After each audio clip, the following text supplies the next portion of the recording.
Hey everyone, welcome back to another episode of the 3rd and 20 Dynasty Podcast, back after a week. Oh, we're timing out. You got to redo it because I forgot to hit the record button. Okay. Let me know when. This is going to be funny if we're live right now. I think we probably are, but... Yep. All right. Do it again? Give me in? Yep. All right. Hey everyone, welcome back to another episode of the 3rd and 20 Dynasty Podcast. We're back after a week.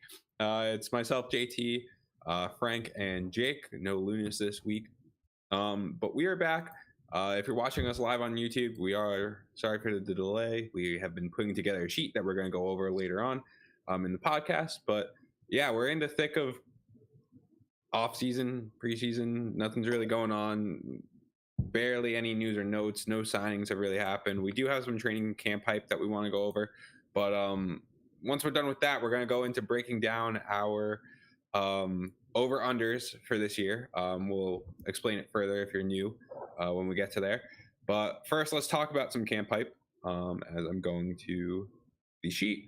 So quarterbacks, the only real news that we have right now is Brock Purdy. He has began his throwing session ahead of schedule. Bad news for people who didn't expect Brock Purdy to be ready, like myself, who were really banking on Trey Lance kind of just being the clear-cut starter. Now most of the talking heads seem to be throwing their weight behind Brock Purdy as the guy for San Francisco. I think it was Albert Breer who was talking today, who said that the 49ers were fully prepared for developing Trey Lance last year. Then he got hurt. And so now that he's hurt, they're going with the guy that they've seen been able to win in big games in playoff time, which is Brock Purdy. I clearly disagree with this as the Trey Lance guy here for a while, but I don't know. There's just so many people saying it at this point. Like, I think it's way more likely than not Brock Purdy is the day one starter for San Francisco. I'm not buying into the hype still, guys. I don't know about you guys, but I'm not banking on Brock Purdy. I mean, I think Purdy probably does get the nod on week one if he's healthy, just based on what he's done.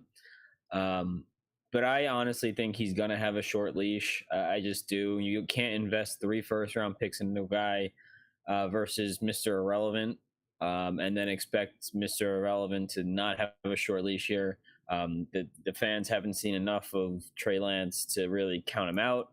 If the coaching staff wants to play Purdy, if he plays poorly, I think you're just going to see him get pulled pretty quickly.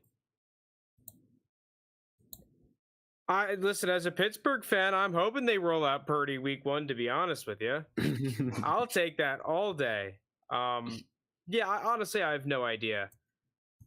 But it's going to be fascinating to see play out. I mean, do you think that right now is like a panic time for Lance? Like, just get out. You just keep holding if you have him. No, yeah, sunk cost at this point. We're firmly implanted. At this point, there's no reason to get out because it's just like if he doesn't start, it's kind of a win-win because either he goes through preseason and he's not the starter, right? Well, he's already kind of valued as if he's not the starter at this point. So you just hold on him and you wait for that break-in moment, or at least, you hope for that break-in moment. And then if he is named the starter, bang, you just hit big, or perceivably you just hit big. And even if you don't like Trey Lance and you don't believe in him, then you could sell on that moment where he is the day one starter. And you could be like, oh, look at this. He's the guy. See, they do believe in him. Yeah. And then you can move him because I'm sure people are going to be looking for a quarterback like week one. In Superflex, everyone always has a need for quarterback. So one thing that's fascinating about the situation is that I don't think the 49ers know who their day one starter and who they actually want to play is. I don't think that they have that determined, and they're just going to go into this with open eyes, open ears, and see who's playing the best. And the second thing is that right now, all 3 of these quarterbacks on their roster are sellable and worth, I'm going to say that Sam Darnold's worth at least a third. Trey Lance is worth a first, if not more than a late first still. And Brock Purdy's worth, I'm going to say, an early second. But I wouldn't be surprised if there are people that would pay a first-round pick given one measly camp report that may have just fucking happened, right? Like, that's amazing that we see an NFL team that has this many sellable quarterbacks on one team. Mm-hmm. You know, like, when has this ever fucking happened? You have 3 guys that all are sustaining value. I don't think I've ever seen 3. We've seen it with 2, but never 3.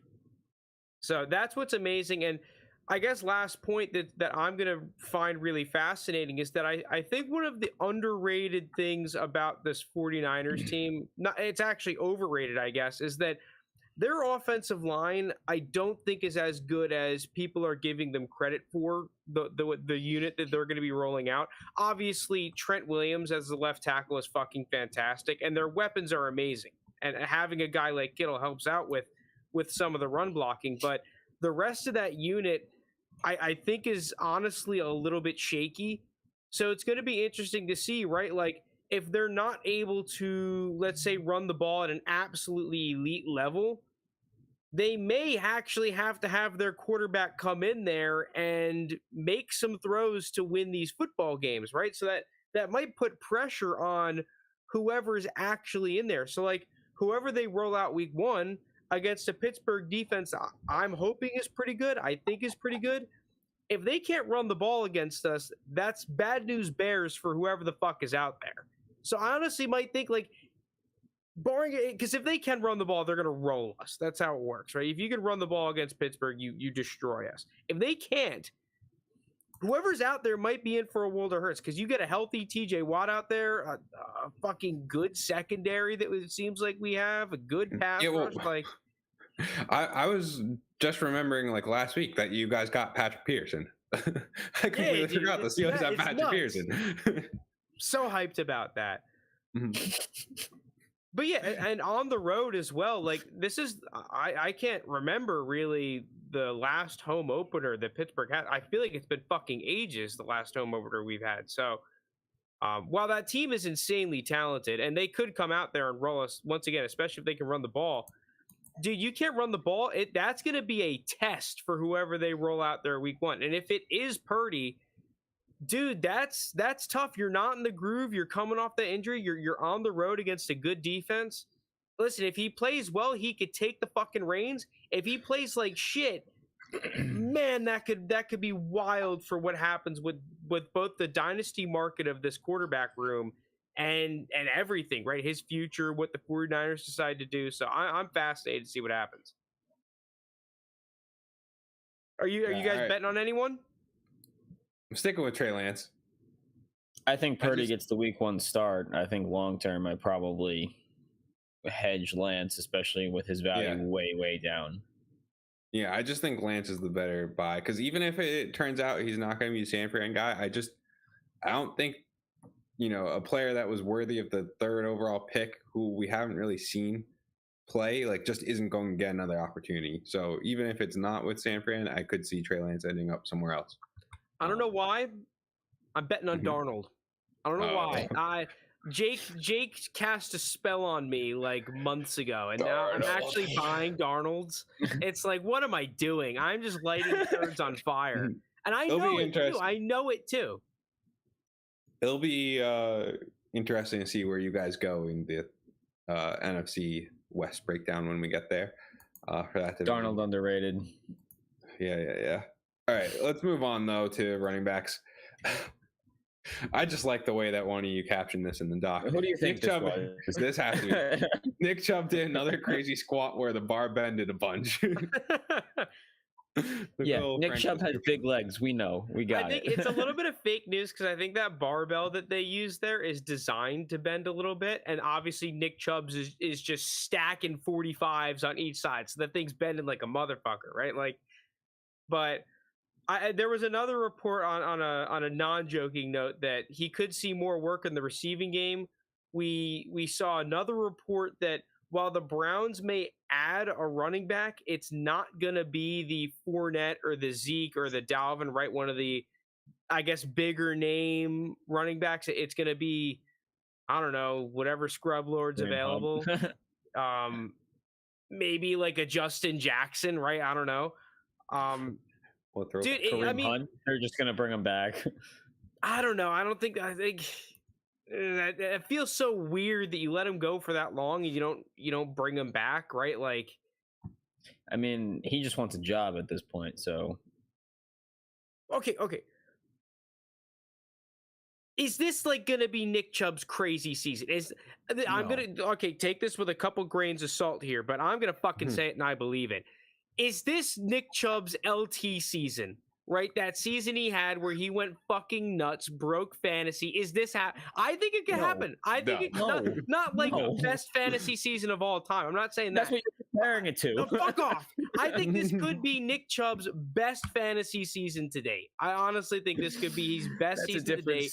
He just gets completely fucking fed. Like, this is that year for him where he just goes fucking nuclear. No. We're talking about what? Nick Chubb's now 27. This is the. I think he's in his prime. I think he has another great year. I think they ride him, but I don't think this is Nick Chubb breaks fantasy football. I don't think this is Nick Chubb's best fantasy year. I think this offense is going to transition more towards Deshaun Watson. Year 2 in the Deshaun Watson era in Cleveland, and they added weapons. Right now they have Cooper in his second year. They have a first full season, obviously, of Watson playing. They have they brought in Elijah Moore, and Njoku's starting to play well. I just think this team is going to start to look towards the passing game more. I think Nick Chubb's not going to go anywhere, and I think he's going to still get his plenty of touches a game. But I don't think this is the season Nick Chubb has his best year. Part of my argument, though, is that I think that makes this offense more balanced, right? Every single year, it's been this passing outside of like a season and a half of Baker playing well. And even then, it wasn't like amazing. This passing offense really hasn't been dangerous, right? You get an offense that might actually open up the field for everyone. Like, I think Nick Chubb is still going to eat. He's still going to get his carries, right? You're not going to be like, oh, well, our passing offense is now, a decent bit above average. We're Nick Chubb, you're only getting your 12 carries. Like, no, you're going to fucking juice him up. And like the report was saying earlier, what if you transition some of those carries into targets, right? Like, that could only help him. I think it's wheels up for Nick Chubb. I think he's going to go fucking bonkers this year. I think the same narrative, I mean, you said it in your preface to it, but it's the same thing happens every year. And then every year Nick Chubb gets his, pulling up his history log here, because I don't think he's ever scored more than like 8 touchdowns in a year. Like, it's just 12. More than 12 touchdowns in a year. Last year he had 12, and like 7 of them were scored in the beginning of the season, I think. 3, 4, 5. Yeah, 7 of them were scored in the first 5 weeks.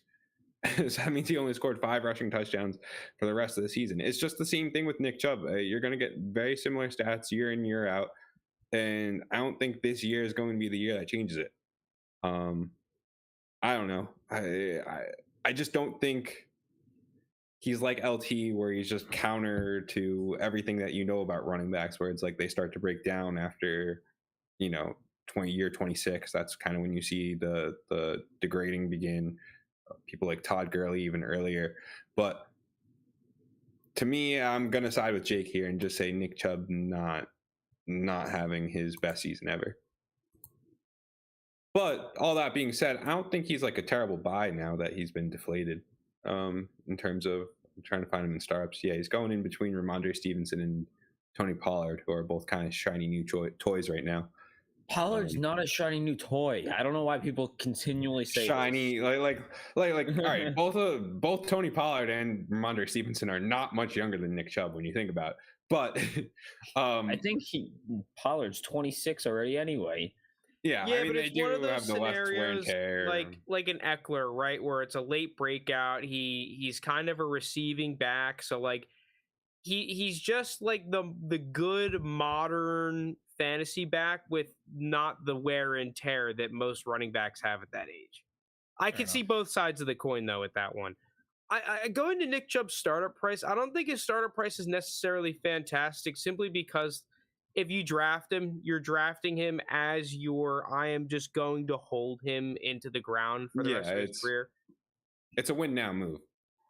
But I think if you're looking at a win now piece in the 5th round, like Nick Chubb, I I don't see anyone else. The only problem I have, and this is how I've operated a lot of these startups, and I feel like looking back, I want to do it even more. Is why not just pick up the Ayuk around there, where he's still going to give you good fantasy stats, and his value is not going to change. Right? If anything, 2 rounds later. Like, I mean, Hollywood, I think, is weird just because the Cardinals might suck so bad in the beginning of the season that he doesn't really like have a great. Maybe he just gets targeted so much it doesn't matter. But I'm legitimately scared about anything on the Cardinals, maybe other than James Conner, because like, you know, if they gave him his 20 carries, you can only produce so little. But like a DJ Moore is another one, right? Like you draft him, is he really going to go down? Right? Like he'd have to have such an astronomically bad season to lose value. Maybe it's like half a round and now he's drafted where Terry McLaurin is. I could still sell him for a first. That's the only issue I have with Chubb. All things considered, it's not the strategy that I like to do in startups. But with Nick Chubb where he is, like for example, Najee Harris is being taken in front of Nick Chubb. I just think Nick Chubb's going to give you just better seasons after seasons over Najee Harris. Like I think the next 3 years, Nick Chubb is just going to outperform him. So comparatively speaking, sure. But in terms of, I'm dumping my value into Nick Chubb and like this guy better help me win a championship. It's not the strategy I like, but if that's the strategy you're going for, that's who I take at that spot. We can move on though to other running back talks. The Dolphins have officially made Dalvin. I don't know officially. Yeah, I believe the Dolphins have made a report that came out. Okay. Dolphins offered Dalvin a contract. I think it was out of his camp that he's reviewing multiple offers. I think that's all horseshit, and the Dolphins are the only offer on the table right now. I think he's going to the Dolphins. I think this is almost fucking confirmed. He's probably got, I don't know about like concrete offers, but like he's definitely had interest. Like, what do you think Dalvin wants? Like talking to his team or whatever, and then them being priced out. So in those terms, sure, I think the Dolphins might be the only ones who are kind of in the atmosphere or stratosphere of giving Dalvin what he wants. And I think it makes sense for both sides, right? Like Dalvin gets to go back to where he's kind of from, down in Miami. He's got a great opportunity there to be the lead back. It's a team that should be pretty competitive. The Bills are obviously in that division, and they're probably the front runners, obviously. But this should be a team that makes the playoffs. It's going to be difficult though with the Jets and everything too, and Aaron Rodgers there. But out of everywhere else, I mean, unless he's taking a massive pay cut to play with the likes of the Chiefs or anything like that, like I think this is the fit that's going to end up working the best for Dalvin. Or if he wants to go split the backfield or Ramondre, I imagine the Patriots are in an offer for him. Yeah, but it's like with the whole no state income tax in Miami, right? Even if the Patriots are offering a smidge more, like all the signs point to Miami. Yeah, Massachusetts. He's going to Miami. Like it's just, I think it's all but certain he wants to go back to Florida.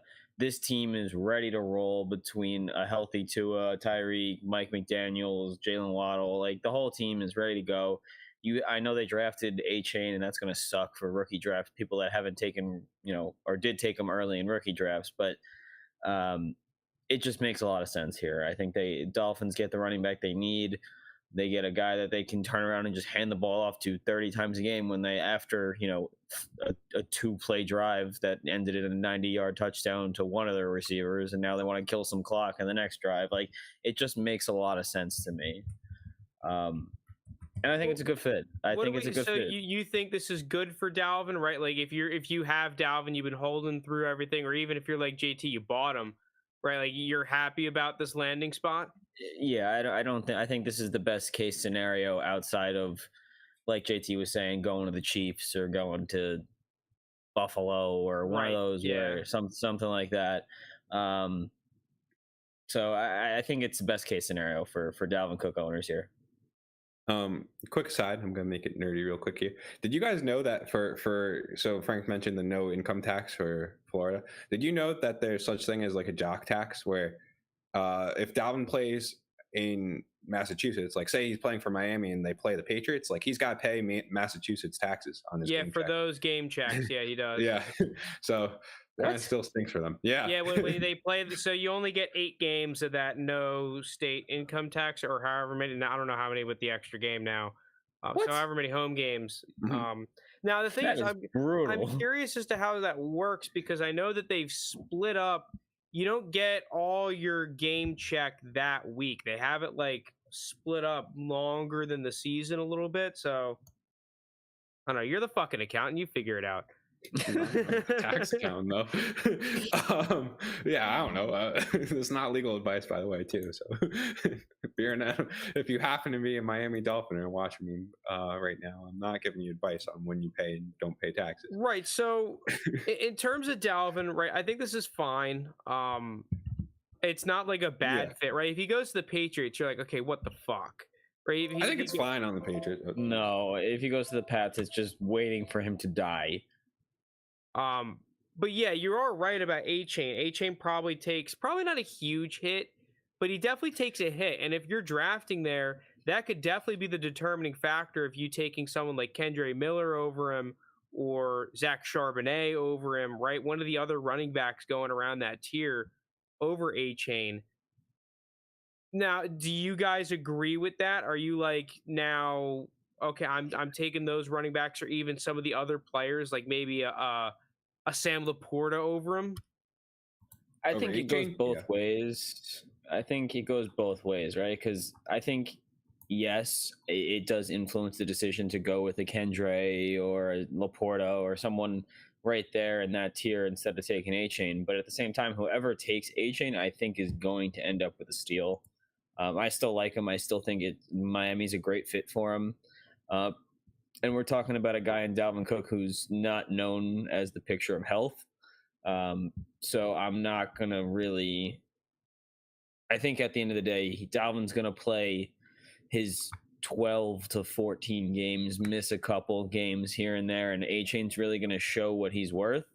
And I think Dalvin Cook's going to move on after the season. I don't foresee him signing a super long-term extension that's, dead money for the Dolphins. I just don't think that's what's going to happen here. So long-term, I still like A-Chain. I just think it's going to be a wait and see for him more than anything.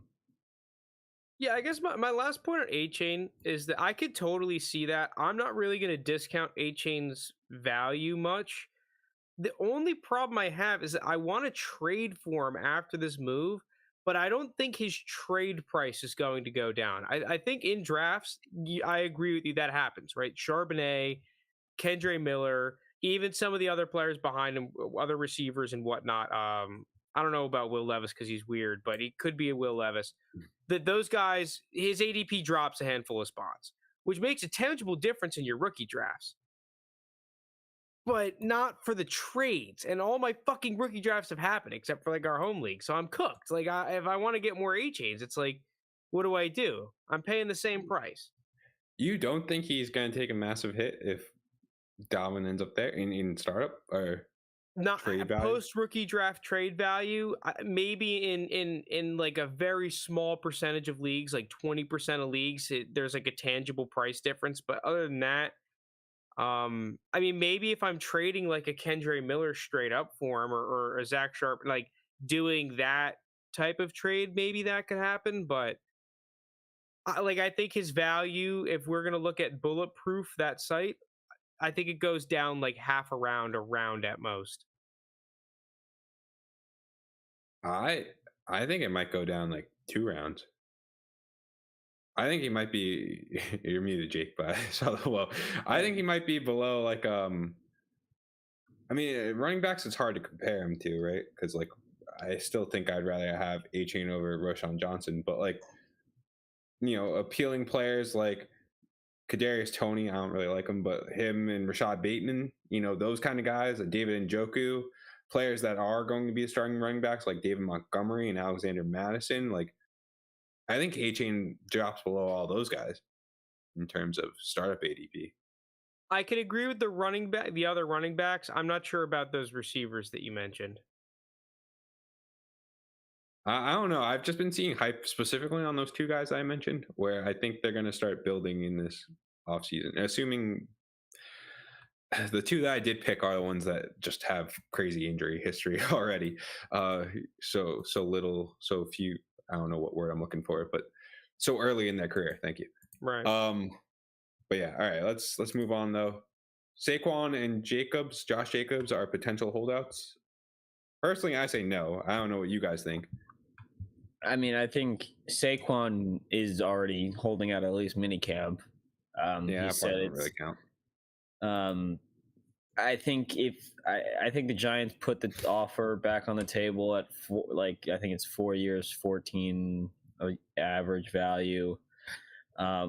I think the Giants and Saquon will work something out. I don't know what it'll end up being, how long it'll end up being, but I do think they work something out. I'm not too worried about Saquon missing much of camp, and definitely not worried about him missing any of the regular season here. Josh Jacobs, on the other hand, I don't know. I don't really think Vegas knows what they're doing. I don't think they really want to give him a long-term deal, and I wouldn't be shocked if he does hold out after his big season last year.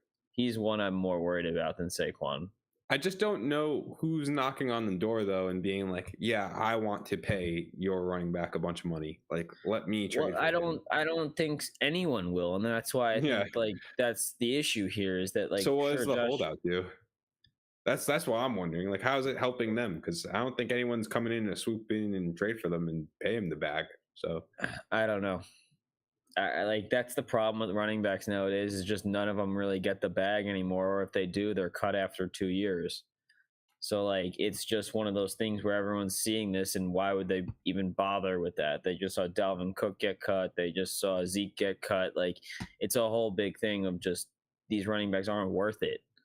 And I don't think anyone's really lining up to pay Josh Jacobs. And if he holds out, it's just because he doesn't want to take the risk of playing he's on the tag, right? I think. Mm-hmm. Yeah. So playing on the tag is a 1-year deal, nothing attached any further. So he's just going to want at least some guaranteed money beyond this year. Well, obviously, I assume it won't be a lot, but if he can get $2 million next year and a couple million the year after, like that's something. Yeah, that's it. I agree with what you said, where it's a little too early right now, but the scenario with the Giants, it makes sense. They have a team that they think they can win with. All of their moves have aligned with them trying to get better on offense. That offense last year, Saquon was fucking the insane, offense, right? Like he was the offense. Yeah. So that's a scenario where you're just willing to give him the contract because like we're trying to fucking win. The Raiders, on the other hand, a team that have always been in the rumors for being like strapped for actual cash to give these guaranteed money to, like the fucking offense is just in a weird spot right now. Like it doesn't make sense for them to give Josh Jacobs a massive contract. So like if he's trying to get the contract that Saquon is getting, then yeah, I could see a holdout happening, and that could be just like a really ugly situation. Because I agree with both sides. Like if I'm a GM, I'm not giving him that contract. I can't imagine a whole lot of other ones are, but it only takes one. And if you're Josh Jacobs, you just go like, dude, look at the tape last year. If you look, he was fucking fantastic. He was great. He put up like 2K yards. I mean, he's a huge reason why that offense was able to do anything. See that it has a lot of the warning signs of something that can get ugly. The problem is, if I'm a contender, you look at his value, it's not worth it to move off of him. So now, like, my hands are tied. I have him on, like, 1 or 2 heavy contender rosters. Like, dude, what am I supposed to do? Nothing. You can't, because you're going to trade him for pennies. All I can do is put ice cubes in the toilet and pray for a snow day. Like, that's all I got. All right. Yeah. We're in June, Frank. I don't think that snow day is coming. Yeah, there's issue number one. Like, yeah, but I agree with that. I think you're just kind of stuck holding both these guys and just hoping they don't hold out. And I think from what I said off the top, it just doesn't make sense. At least in my mind, it's not going to end up being productive for them. So they might as well just play because they really don't have a whole lot of leverage. Maybe I'll send him a postcard or something. Please sign. Gonna move on here to the wide receivers though, a couple more, and then we'll get to our next segment. Why are we talking about Calvin Austin? Okay, I didn't really want to, but there's a couple factors I think it's interesting. He was very productive at Memphis, right? He went to Memphis. Yeah. Obviously hurt all of last year, was on one of those weird lists where it's like you're not allowed to play.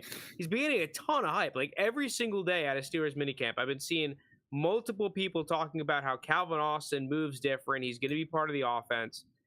Obviously, with him showing absolutely nothing and this just being a crowded offense to begin with, there's not really a path to him being super relevant.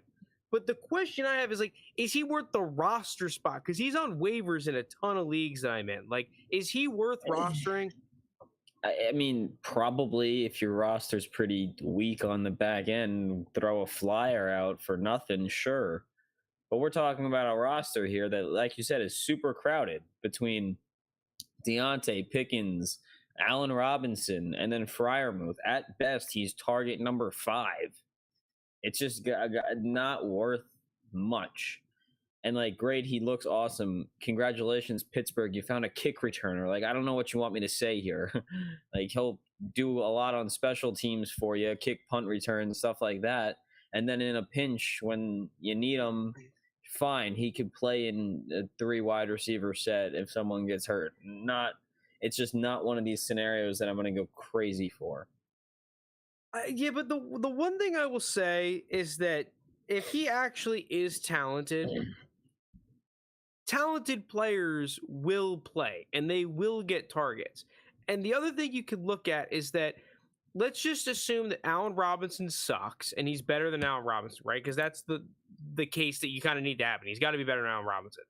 And then Deontay, off of that weird short, like 3-year deal that the Steelers gave him, leaves in a year or two. All of a sudden, like, a path could open up if he's actually good at football and can earn, decent targets, right? Like, I mean, like, that statement could be said about a lot of people here. If he's good at football, he'll play. Yeah. I mean, obviously the path is tough, and if I'm taking the odds, I'm just not loving it. I like Calvin Austin, the prospect. I agree. He was very productive at Memphis. I just didn't like the landing spot in Pittsburgh because it was so crowded, and I just think there's really no path to relevancy for him. Well, like, would you rather have him over, let's say, like, Abanaconda? Probably. Wait, would I rather have Calvin Austin over Abanaconda? No, actually, yeah, no, I wouldn't even. Abanaconda's going in like the 15th round. Oh yeah, I have it right now. Abanaconda's going 1501 in startups. Calvin Austin's going 25 something. Yeah. Yeah, but I'm just like, listen, once you get there, you're at the point of, like, you're just a roster guy. You know, it's fucking equal. I mean, the 15th round is significant, but the 25th round is like, I'm just trying to think of, like, 120 players in between them. Okay, yeah, that was a bad example. Excuse me. I'm trying to find, like, a back end roster guy. Obviously, you guys like Abanaconda a lot more than I do. I guess, like, Adam Thielen, Van Jefferson, Darius Slayton, Michael Carter. Those guys play. Yeah, I think I'm taking all those guys over Calvin Austin. Oh, shit. Okay, I guess you guys don't think he's worth a roster spot then. Like Xavier Hutchinson. No, I like Xavier Hutchinson. Yeah, probably would take Xavier Hutchinson. A.T. Perry. I think we're crushing. I'll take Perry. Okay. You know what? go out and pick up Calvin Austin. Fuck you guys. I'll find some schmuck to drop. Now, Frank, behind you, that terrible towel. You're not a Steelers fan, are you? Fuck off. All right, I was just wondering. Let's move on from Frank Steelers to the Packers, where we have Romeo Doubs, who was kind of a darling in training camp last year, then got injured. Apparently, he's Love's go-to target this year so far through training camp. I'm not completely out on this hype.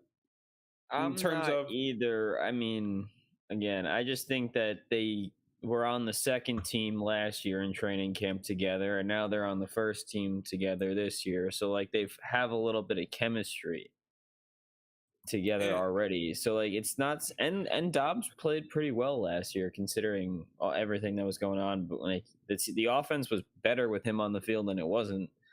In the splits with Christian Watson, and like when Romeo Doubs is healthy versus not, like he was getting Christian Watson's production went way down. Yeah, they got basically an even split versus when Doubs was out, Christian Watson just exploded. I think part of that though is that Christian Watson was just good at the second half of the year, more so than it was Doubs like kicking his ass. Doubs was injured the second half of the year. year. That is true. I think part of it though with Doubs is a little bit of an overreaction compared to the camp hype he was getting last year, because I kind of agree with you guys. Like, given the shortened season and what he did during those games for a rookie, he really wasn't bad. Like, he put up like 430 yards, got almost 70 targets as a rookie. Like, that's not a terrible season for the amount of games that he played. But the problem is that he's in the mix and paradox of second and third round, where you don't want to give up the second round pick for him, but whoever has Doubs isn't going to sell him for that random third, right? And I think we're still in that zone right now. And these camp reports do nothing to change that. That's a fair assessment in my book. Honestly, I think this is more impactful for the dude they just drafted, more so than Romeo Doubs himself. Yeah. Because with this Packers team and what we saw out of them last year, and just given the fact that they just drafted 2 tight ends, they have 2 pretty fucking good running backs. The 2 receiver sets, whoever the 2 receivers are that are playing, is going to probably be a pretty important for this football team, right? Because you gotta figure it's gonna be Watson and Doubs. You have to. Yeah, that's the issue right now. Is that it's looking like it's more likely that it's Watson and Doubs than it is Watson and that other dude. And I like the other dude they drafted. He was one of my sleepers, but all of a sudden he starts going in the second round. It's like, what happened last night? So yeah, I think that's what's interesting about this whole scenario. So yeah, I agree with you guys. I'm not out on Doubs, but I'm not buying him for a second. And now after these reports, if you were able to get him for a third, that may have just gone by the wayside. Yeah, I mean, I'm trying to. Yeah, you can pull up the recent trades. That would be I was trying to, but my computer's being too laggy. Where do you get? Is it on Bulletproof, the recent trades? I think so. Well, on my computer, it's all laggy though. Or no, do I get it from Sheets? I don't remember. Whatever I get from it, it's not working right now. Nothing's pulling up for me. I think Doubs is okay though, in like his startup value, where he's gone up almost a full round since 2 months ago, 3 months ago. Yeah, and even still, I think I could justify taking him over. Okay, I've got some trades. Okay, cool. So yesterday there was a trade, Romeo Doubs straight up for a second round pick. Let me see if I can get some of the just 1-for-1s. Romeo Doubs for Puka Nacua a couple days ago, but that's not great. Oh, this is a brutal one. John Mechie and Romeo Doubs for a 23 first. John Mechie and Romeo. Who did that? I don't know. I hope that's 112. You gotta hope it is. Tony Pollard. Yeah, a lot of these Romeo Doubs one, he's just an auxiliary piece.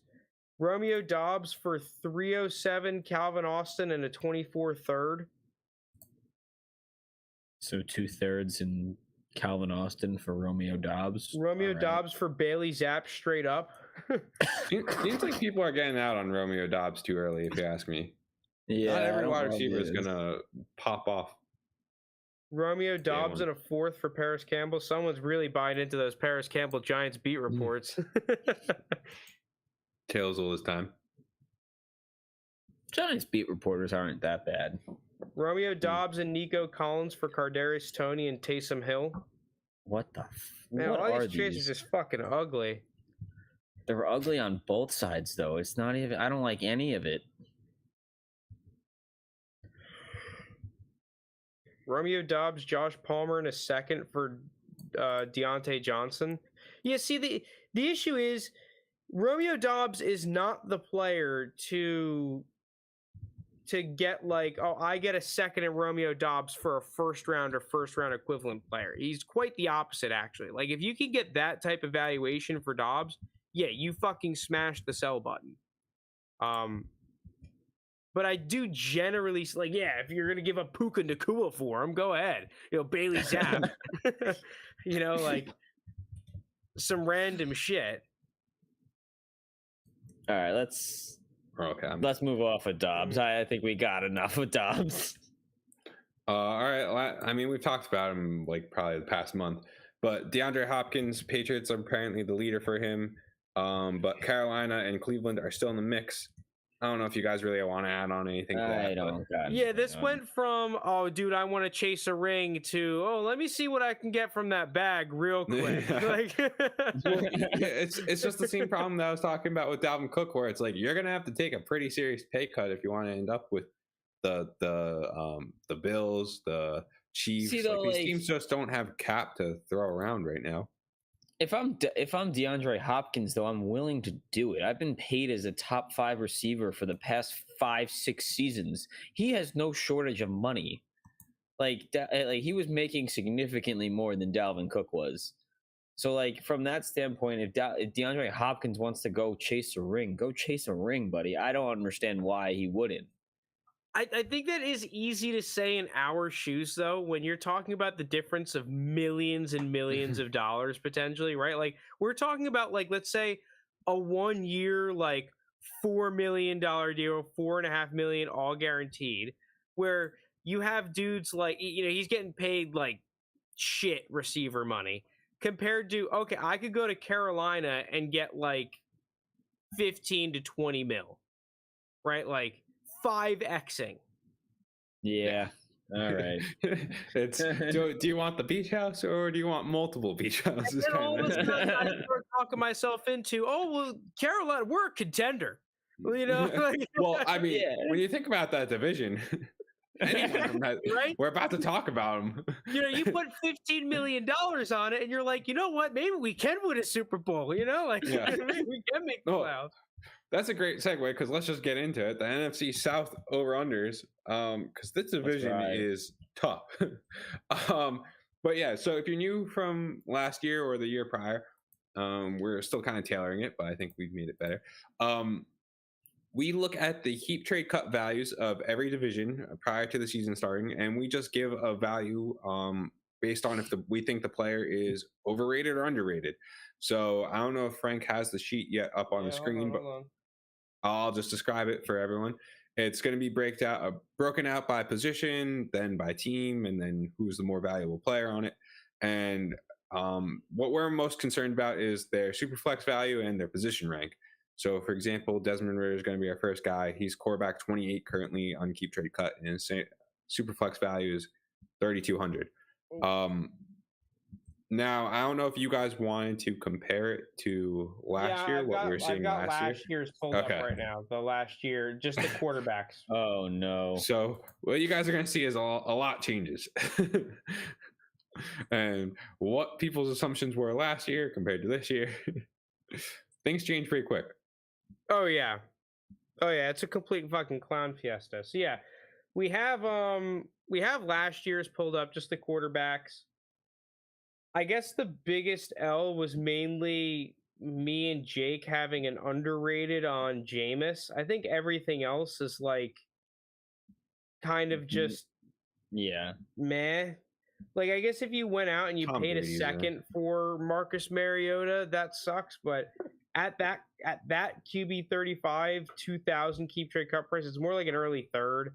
And he was a starting quarterback for a good amount of last year. So, like, you can make an argument that, you know, as a contender, that's decent, right? Like, yeah, it's a value L, but it's not the worst thing in the world. Yeah, Tom Brady, I guess, was kind of an L, but once again, it's like you kind of knew what you were getting into in that scenario. And the price wasn't that steep. Like, I mean, 3,300, what you're paying, but I don't think you were gonna get that. Or that, what is that? That's typically like a mid-second. I don't think you were gonna really get that, if anything. Like, I think if you're selling Tom Brady, you're gonna get that late second, early third, and you're just gonna take it. So yeah, I think Jameis was a legitimate L. So yeah, shout out to Loon and JT on that one for getting that one right. I guess if you believe in Desmond Ridder a lot, we all had him as overvalued. I still have him as overvalued.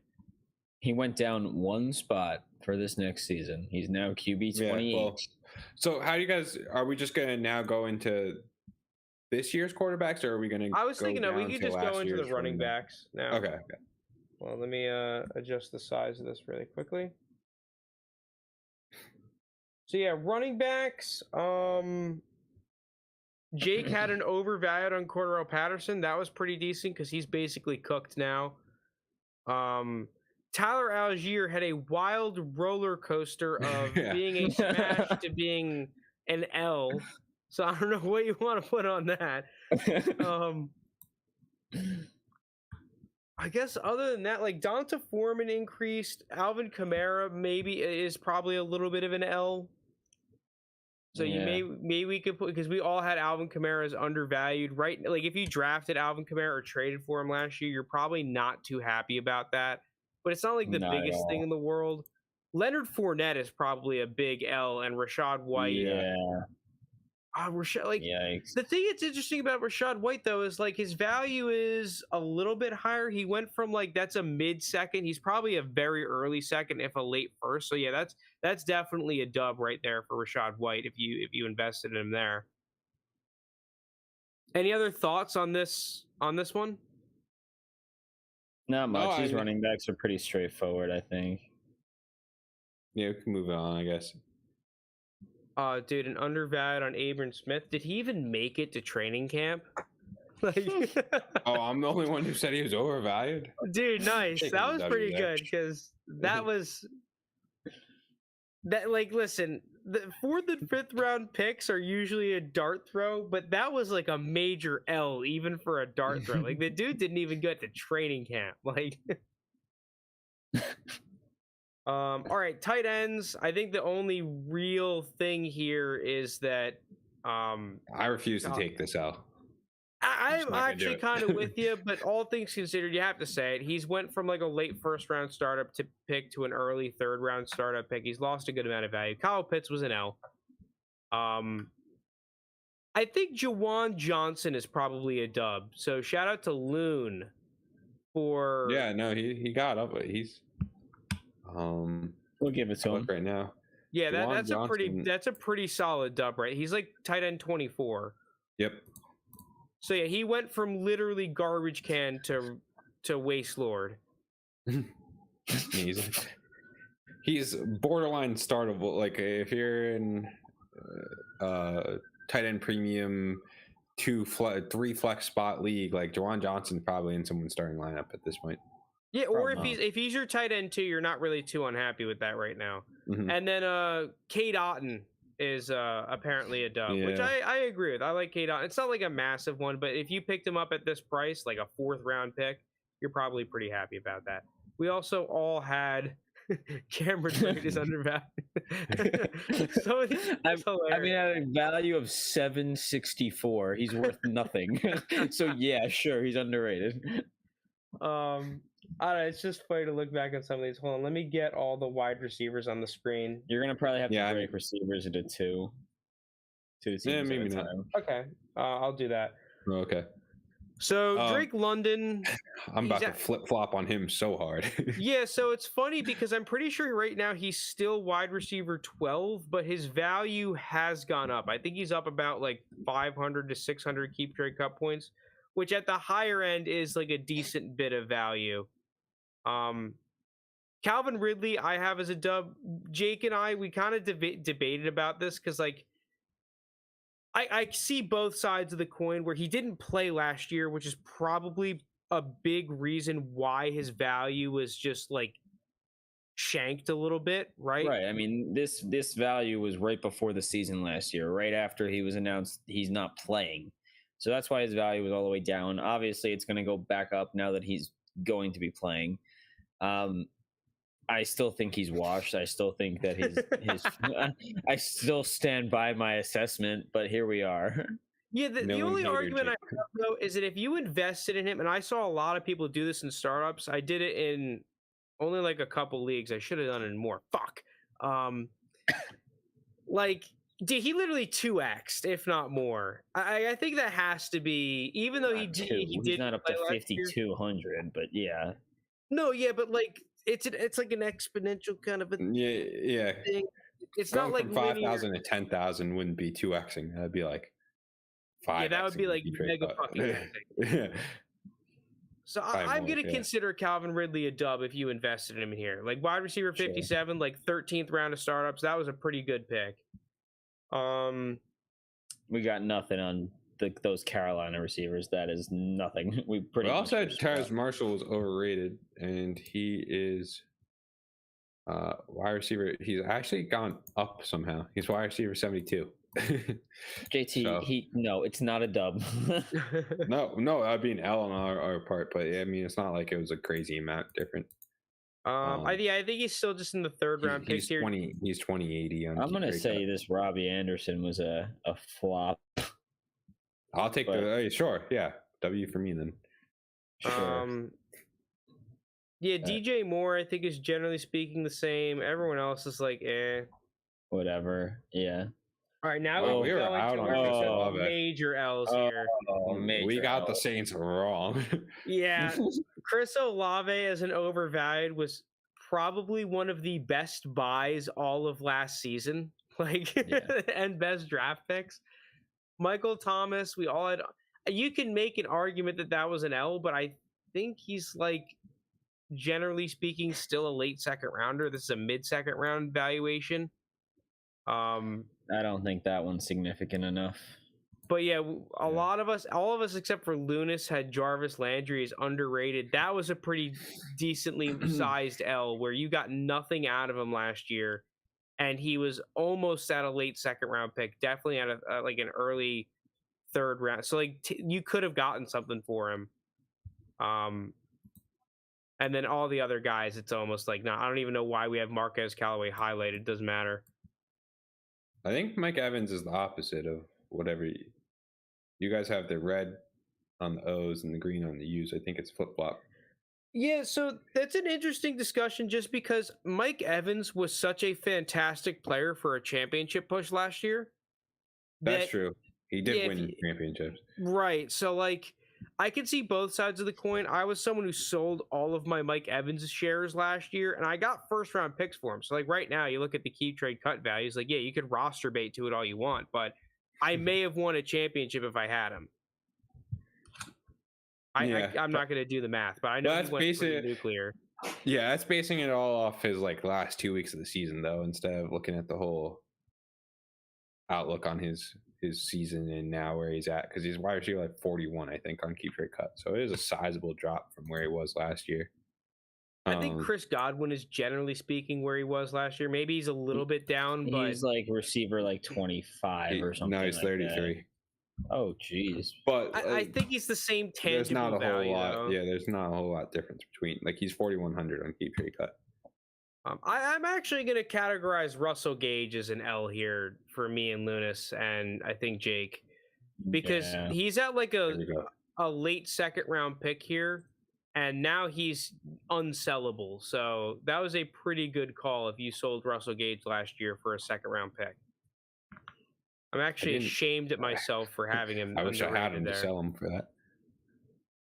Because honestly, like, those are the types of moves that really help you out in your dynasty leagues. If you have a 24 or 25 second for what was Russell Gage, like that, you could then turn that second into a flex viable player. Mm-hmm. So yeah, that's a huge L. I hate myself for that. Fuck you, past Frank.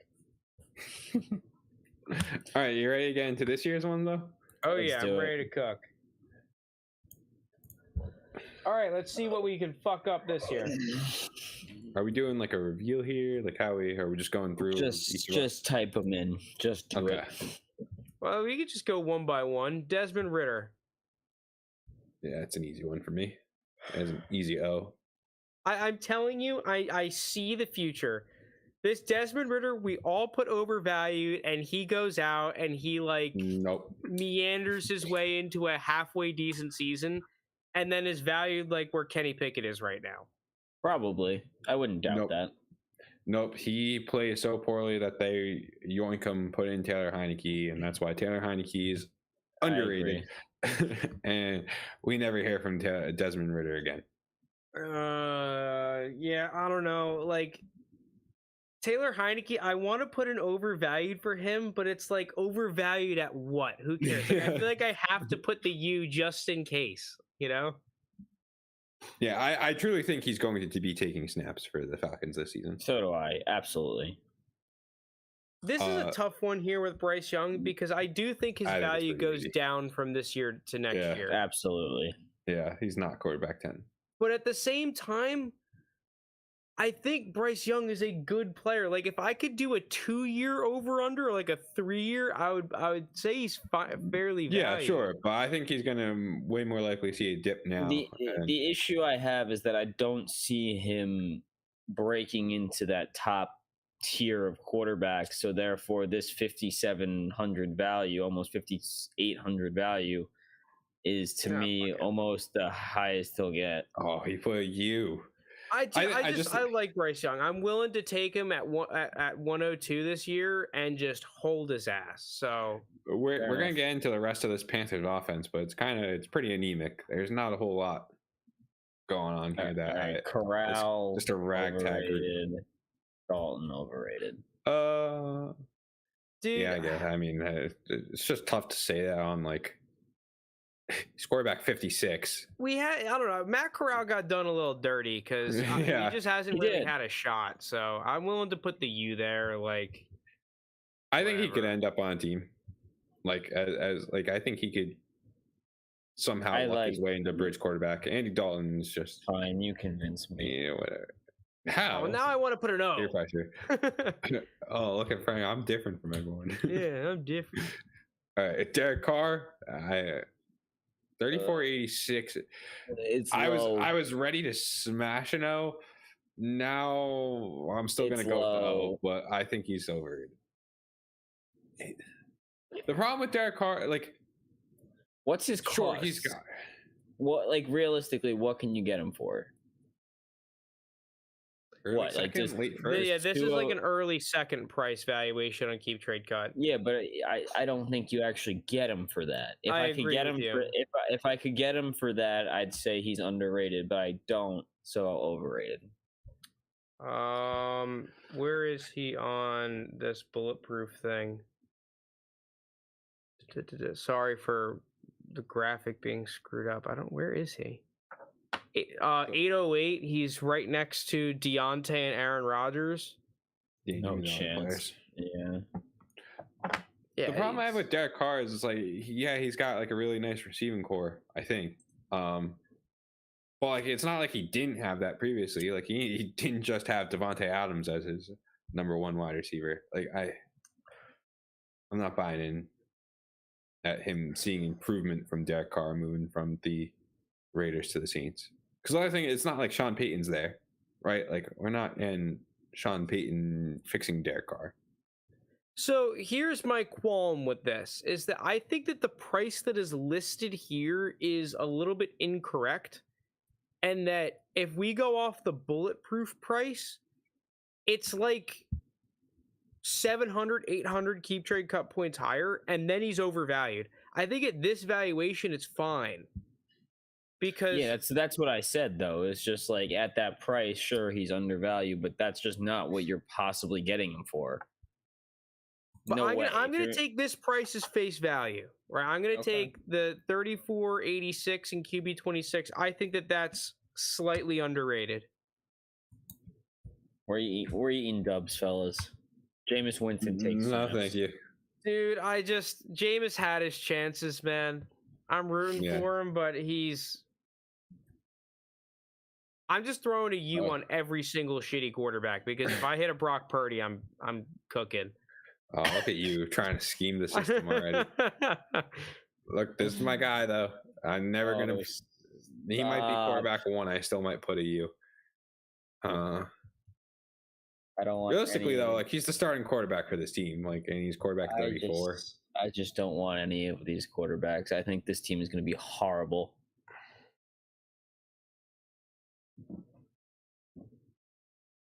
Yes, Frank. Well, see, I'm looking at the Falcons last year.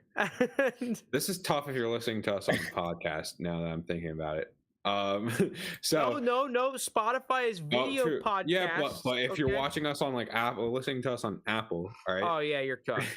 Yeah, all right, we're talking about Baker Mayfield, Kyle Trask. JT has Baker Mayfield, quarterback 34, at about a 3rd round pick valuation is underrated. Jake overrated.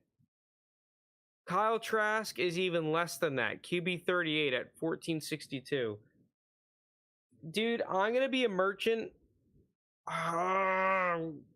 You can't have both underrated. One's not going to play. Why can't I? One's not going to play.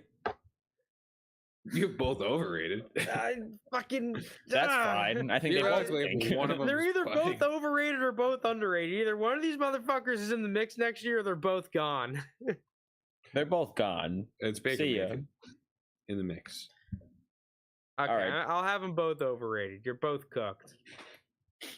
I'm going to be seeing a nice big green U next year, next to Baker. All right. Yeah, okay. On to the running backs. The running backs. Bijan Robinson, somehow underrated. Yeah, tier of his own. Hold on. Let me... Sorry, JT, you're getting a smidge cut off here. And then every other Falcons running back can kick rocks. So, no, you know why? Look, I mean, this might be. I'm kind of been big on Cordero Patterson, but we're gonna get to the receivers in a second. I think Cordero Patterson's in the mix. JT, you don't get to put him back at wide receiver. That's not how this works. I don't care what I can and can't do. I think he will be on the field catching passes for this team because look at that receiver core. So I think if he's on the field at all at running back 91, that's undervalued. You're talking about a 32-year-old punt returner that had a season and a half of good play at running back. What are we doing? Yeah. I'm just saying if he's on the field at all, like if he's giving you points, he's going to be worth more than that 832 keep trade cup thing. If he's giving you any points. Caleb Huntley, get out of here. I don't even know if he's on the roster when the season starts. Miles Sanders, I like Miles Sanders, but running back 20 is kind of tough for someone that's not like super dynamic. These Panthers running backs I'm not touching. I actually think that Miles Sanders is one of the bigger sells potentially in Dynasty right now because especially as the season approaches and people are going to be looking to, everyone's going to be a contender at the beginning of the season, or most people in your leagues are going to be contenders. Miles Sanders clearly has this running back room all to himself. Like, this offense is probably going to be pretty dog shit. And that usually means as a running back, your touchdown opportunities are going to be pretty bad. And then this is a guy who struggled with touchdown opportunities in the first place. Right. So like last year, this is the complete opposite situation of last year. I'm going to try to transition him into a 1st round pick or 1st round equivalent receiver, that whole tier of receivers that we mention every episode. Desperately. I'll trade him for fucking Kenny Pickett. I don't care. I just want off of him at this value. If you can get Kenny Pickett for him, I'll give a little bit more. I don't care. Like, I'll do Miles Sanders in a second. I'll transition him right into this next guy. I'll take him for the pick that is Kendre Miller. I don't care. Kenny Pickett's going a full round above him, FYI, ADP. Yeah. Oh, over Miles Sanders. Kendre Miller, no thank you. I like Kendre Miller. I think give me Kendre Miller. I still like Kamara here. The problem is this time next year, what's his value going to be? It's going to be lower, no doubt. I don't know about no doubt. I mean, just strictly based on age and breaking down everything, signs point to that. But I could see a bounce back season for Alvin Kamara where maybe he's just treading water kind of thing. So I'm not going to be out on him just yet. Jamal Williams is a strong O for me, though. I'm just big O. I don't. He got cooked by the Kendre pick. All right, that's the Saints for everyone. Rachaad White, overrated. Lounis would probably put a U here. I'm sure he would, but overrated. Rachaad White this team is going to be bad. I'm just surprised he's not higher valued by the community. I mean, there's not really anyone you could put him over. I just thought he would be at a first round pick value. Like, I just think even if he has a really good season, I don't think there's anything stopping the Bucs from bringing in another running back that just tanks his value anyway. Kind of like Kenneth Walker, where it's like, yeah, he had a really good season, but now we're going to be looking back and it's probably pretty similar. Sean Tucker. I don't know what to do here. I want to put a U. I do too. But the medicals and everything and the lack of investment in him. I'm just going to... I want it, but I can't do it, JT. I just can't. I feel like if I put a U and he ends up being good or like the starting running back for this team, I'll look a lot better than an O. And he ends up just not being on the team. I think at this price, I'm willing... All the rookie drafts I've seen, he's been going for, I feel like, significantly more than... Like 1536 is almost like a late third. I feel like I've seen him go early third almost every single draft I've been in. I think it's a lot of name recognition a lot of the time too. But let's do the thing that we did last year too, where we do our biggest underrated, like most underrated and most overrated.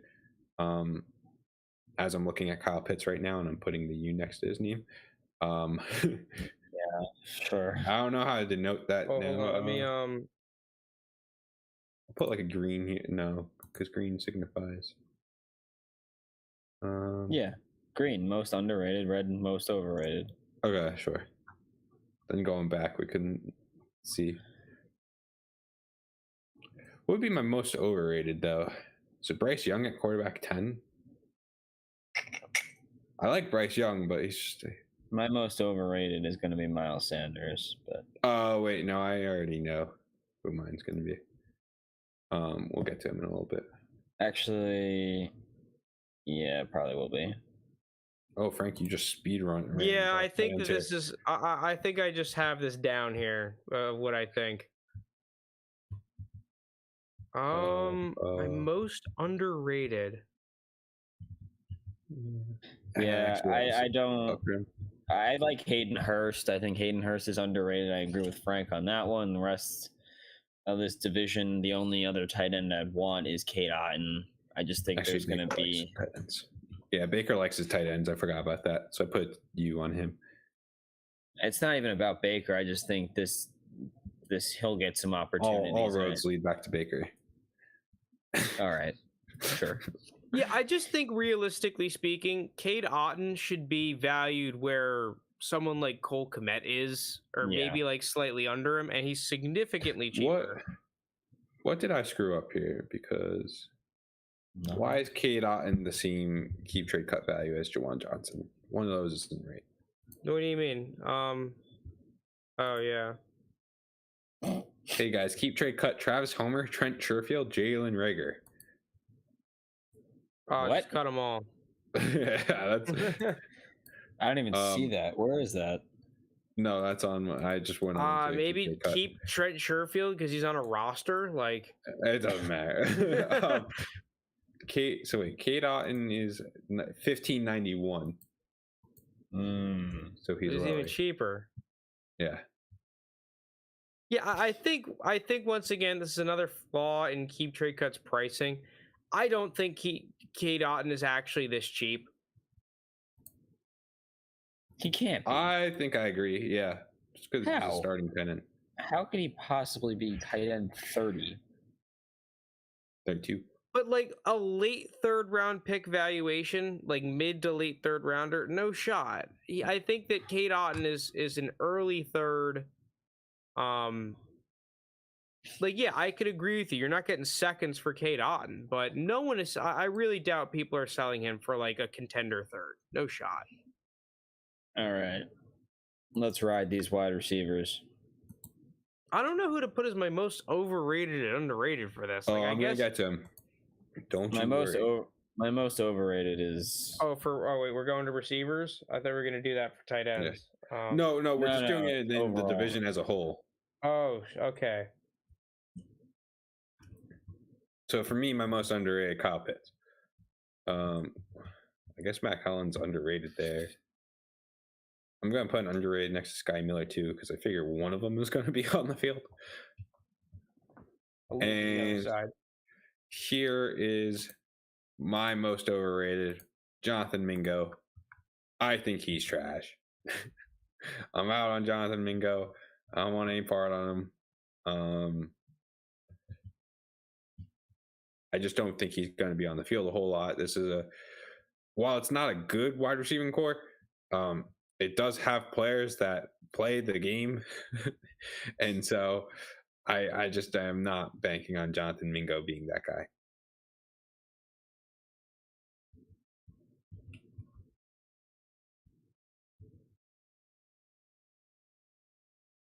Chris Olave is tough.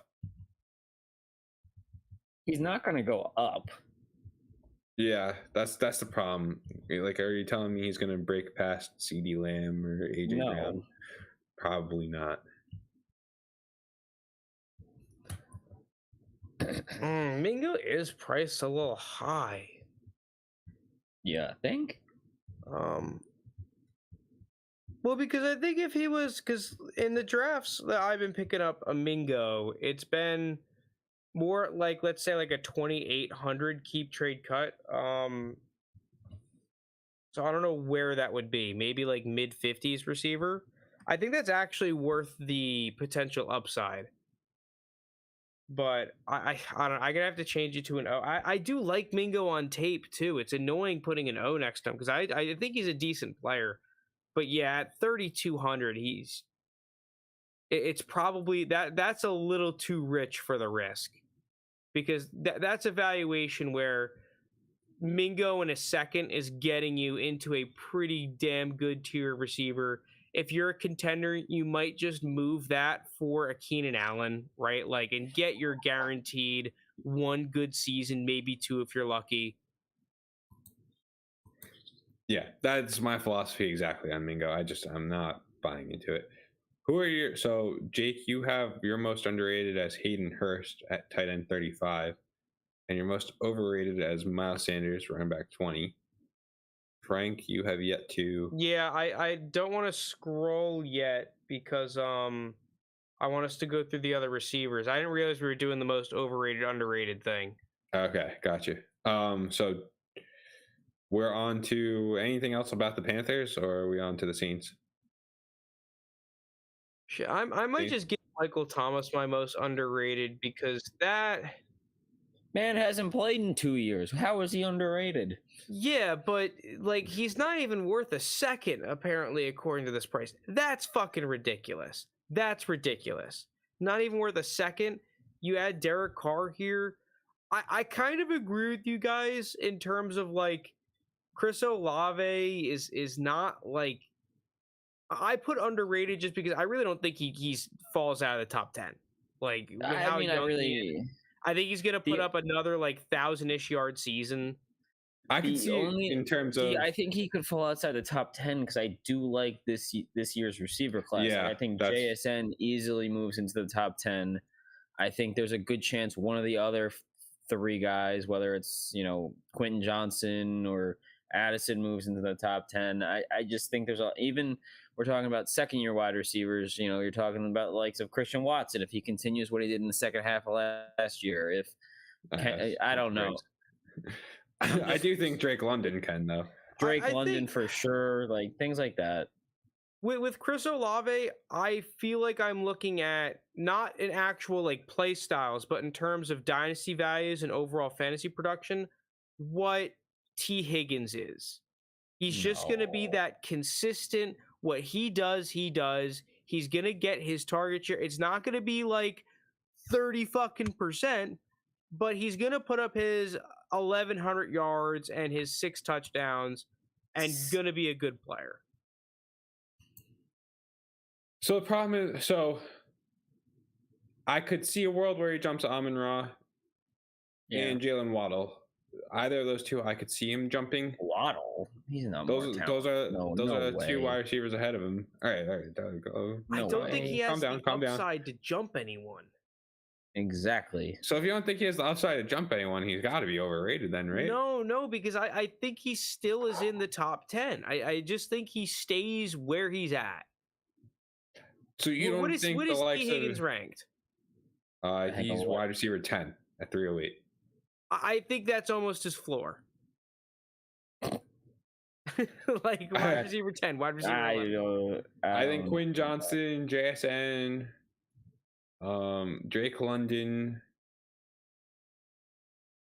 probably it as in terms of wide receivers I think can jump him. I don't think I'd bet on Addison. Yeah. All right, Jake, you got to head off. Adios, fellas. I got to bounce. We just have the Bucks to wrap up anyway. Peace, Jake. So let's just wrap up the Bucks then. Are we all in lock? It's just you think Mike Evans is overrated, and Jake, in a shocking turn of events, thinks Raheem Jarrett's underrated. Who? Someone take a guess where Jake went to college. Yeah, I don't know. This just kind of goes back to a lot of what I was saying with the segment of last year. It's like Mike Evans is probably just going to be cheaper than this next year. Yeah, he will be 30, the dread 30. I mean, I think he could kind of de-hop around this range for a little bit, especially if he eventually moves teams, which could be interesting. So, dude, I think whether you put an O or a U here, it doesn't really fucking matter. Because I just think he's locked into this range of 2,800 to like 3,700 for almost the rest of his career until he eventually is cooked. Mm-hmm.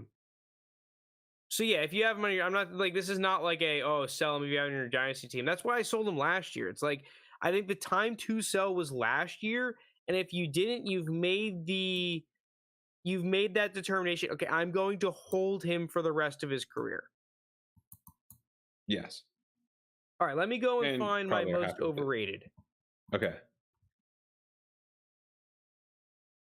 Okay, I kind of said it earlier in the episode. I'm going to go with Miles Sanders. Are you and Jake are on the same page there? Oh, geez. Yeah. I don't like that. Truthfully, looking around, right? Like, I guess I could say Desmond Ridder would be up there for me in terms of like who I'd say is more overrated, but I just think the issue with Desmond Ridder is that you can understand that ranking. Like, yeah. And I think at least in Desmond Ridder's case, yes, he's not a first round pick, but Jordan Love is more expensive than him. Aaron Rodgers is more expensive than him. Plenty of other players are more expensive than him that either are just as risky or have clear less future value if he pans out. Maybe Aaron Rodgers is not the right player to bring into this, but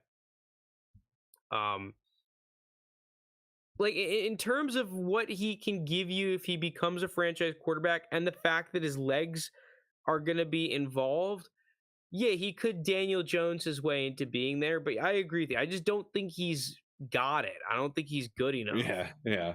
That's the whole problem. Otherwise, like, I'm looking around the division, and there's not that many high-rated players to be like, yeah, they're overrated.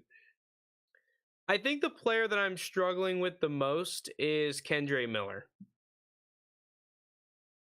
It's just annoying because I like Kendre Miller as a prospect a lot. I think he's a good running back. His tape was good. I really liked it. He was dynamic for that TCU offense.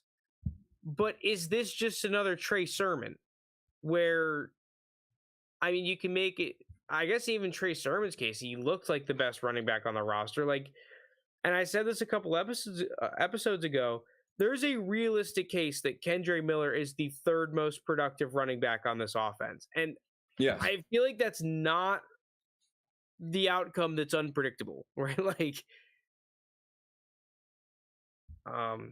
he needs things to break his way more so than most people that are ranked around him, in terms of, like, he's in a very, like, there is a very talented backfield there. The offense, who knows what it's going to be looking like with the Saints. I mean, look, he is still ranked behind the likes of, like, James Cook, who I just think is not good. But he's ranked, like, you know, ahead of quarterbacks like a Mac Jones. He's ranked right next to Brock Purdy. He's ranked ahead of receivers like Mike Evans, who will actually score you a bunch of points. Rashad Bateman and Kadarius Toney, who you weren't as high on.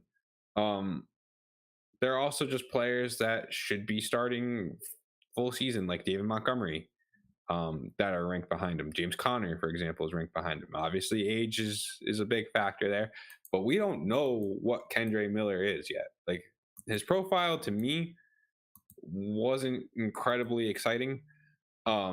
So having a guy like Kendre Miller banking on everything breaking his way and expecting him to supplant someone like an Alvin Kamara, who's just been a staple of this team, I'm not buying in on that rating. Right. And the only thing I disagree with you, because I agree with you for this season, but when we turn the clock a full year and we look at this running back situation and where Kendre, if Kendre, he just needs to show flashes in the second half of next season. He doesn't have to do it. Yeah, but the thing is, we could just bump down one team here and look at Rachaad White. And you were surprised that Rachaad White didn't go up a whole lot. And I think that would be the same right. thing if we just see flashes from Kendre and we don't actually see him be the guy. So I don't know. Once again, I'm struggling to value him because his floor is high as long as he basically plays. Like, he just needs to not completely suck ass, and he should have a decent floor. Yeah, I don't know. It's just so tough. And I guess the other X factor is what happens with Kamara, because Kamara looked like he lost a step. But if you were right in that Kamara comes back and he's good, man, it just there's a lot of just what the fuck is going to happen here with Kendre Miller. I guess I'm just going to err on the he's good. Sure. Too much risk for me at that price. It is a little bit pricey. Like, given what this 2023 running back class was supposed to be, you kind of wish you were getting him, especially in rookie drafts, not at like 112 or 201. You kind of wish you were picking him up at like a 205, 206, 207. That would make me feel a lot better about drafting. And that's almost where you were picking up someone like Rachaad White, I'm pretty sure, right? You weren't really, I guess it was draft dependent. There were people. Is there a breakdown on his? I don't think it goes that far back. His draft. Yeah, disregard me. I'm not going to be able to find it for Rachaad White. But no, like, yeah, we can look at his keep trade cup price last year, right? Like, oh, that's true. So I was just gonna look at his. It was NFC flawed because it's going to be his ADP. His price was $30.85, RB32. So yeah, it's a little bit more that 205, 206 kind of a thing, right? Yeah, I totally see your argument. Because Kendra is a little bit more expensive. The upside, and without him just supplanting Kamara or Jamal Williams, like the upside this year, it's hard to imagine. And there's a world though. Is there any outcome with Alvin Kamara? Like, is he gang suspended? I don't know. I thought it would have come out by now. Like, we've just heard nothing. It's just been crickets. Let me see if it's a quick Google. When will Alvin Kamara be suspended? See if anyone has. No, apparently it's increasingly likely that he will not face any discipline, according to Pro Football Network. It's just, have we ever seen the NFL drag their feet this much with a suspension? Like a year and a half. Other than like Deshaun, but that was getting dragged. Oh, true. Through the courts and everything. This is very different than this. Is Alvin Kamara's thing out of court though? Isn't it still in the court system? Maybe that's why it's still. So this article is as of May 2nd.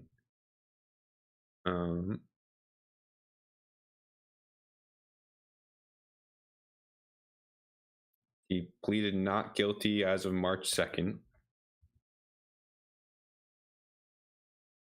Oh, there's a July 31st trial date. So I guess, yeah, maybe we have to wait until after. Maybe we have to wait till August. Mm-hmm. Standard has been a 6-game suspension, and the NFL can levy it whether Kamara is found guilty or avoids all legal consequences. Yeah, but even if Kamara does get suspended, it's like, is that not somewhat priced in here? The fact that he's... Oh, it is. I mean, he's valued $500 more than Rachaad White last year. Yeah, so I'd say it's priced in. He's a tough one for me. I really don't know which way to go on that one. And also from like an actual dynasty view as well. Where to have him, because it's not even necessarily about like, oh, do I take him at 112 or 201 or 202? No, it's like, do I trade out of this fucking pick? Mm-hmm. You know? Because like you said, if you're a contender, what if I got Mike Evans? You know, what if I got someone else that's going to score points? I don't know. It's tough. But all right, I've got nothing else, JT. Okay. So season 3, episode 45, our first divisional breakdown. Hopefully Lounis will be back next week. We can have the full 4 of us going through. Drop a comment which division you want to see us go through next. We're trying to avoid ones that are going to maybe get shaken up with new ads and everything, like, you know, like a Dalvin Cook or DeAndre Hopkins, until they get there. But let us know who you think we should go over next. If you want to put a comment in on this pod or tweet at us, I think Frank's at 3RD and 20_ on Twitter. And I'm at Dynasty JT on Twitter if you want to reach out to us there. But yeah, season 3, episode 45. Thanks, everyone.